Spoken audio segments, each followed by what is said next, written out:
Yo, what is good, YouTube? Krishan checking back in with another video. Let's start today's video off with Mr. Olympia Derek Lunsford, and I think it's fair to say that Derek is working harder than ever ahead of this year's Olympia.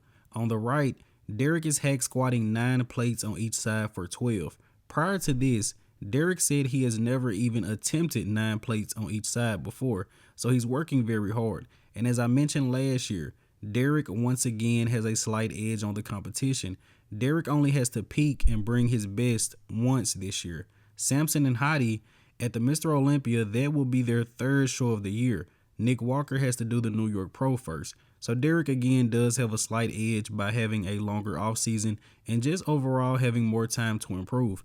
And from year to year, Derek Lunsford has just been becoming more and more impressive. He shocks us every single year. So I wouldn't be surprised if he comes in even better at this year's Olympia to retain his title. And in the words of Derek Lunsford, he's here to stay. And in the next update of the day, we have a recent update from the mutant Nick Walker, and I believe we are currently about 7 weeks out from the New York Pro. On a recent podcast with Guy's sister Nino, Guy asked Nick, are you taking the New York Pro as somewhat of a warm-up show, or will you be going all out? And of course, Nick Walker said he will be going all out for the New York Pro, the Mr. Olympia, and next year's Arnold Classic. So I guess Nick just confirmed he is doing the next Arnold. And I'm really excited to see what Nick is going to bring to the New York Pro. Nick just seems like one of those guys who gets knocked down, but he comes back twice as hard. Now in the next update of the day, we have a recent update from Michal Krizo, who is currently the 7th best bodybuilder in the world. And in the caption of this post, Michal Krizo said the road to the Mr. Olympia begins, so I would assume he is starting prep. Now, I would assume that Krizo also would do the Prague Pro, but Prague is after the qualification window for this year's Olympia, so I have no idea which show Krizo is going to do. But I'm pretty sure it'll probably be like the Europa Pro, the M Pro Classic. I would be very surprised if Michal Krizo comes over to the USA for his Mr. Olympia qualification, but he's looking pretty good here. Now, in the next update of the day, we have a very impressive update from Tonio Burton ahead of the Arnold Classic South America. And Tonio told me that he is bringing something different this year. Everyone is comparing him to last year's version.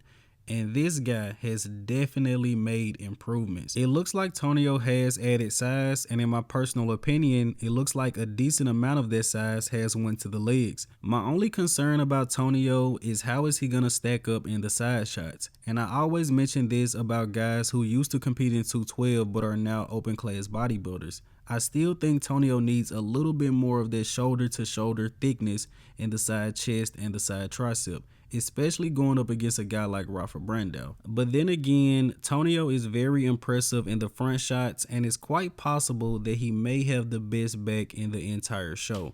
And I also think he could maybe adjust posing a little bit to showcase more thickness in the side shots.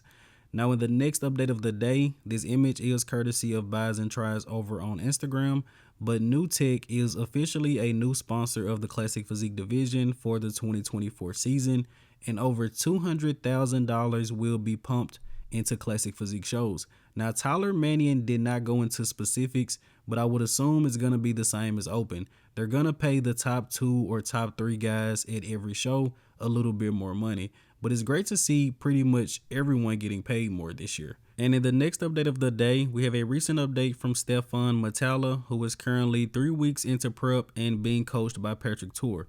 And in case you guys were wondering, I don't think Stephane is going to Open. Patrick Tour hashtagged these photos Classic Physique Pro.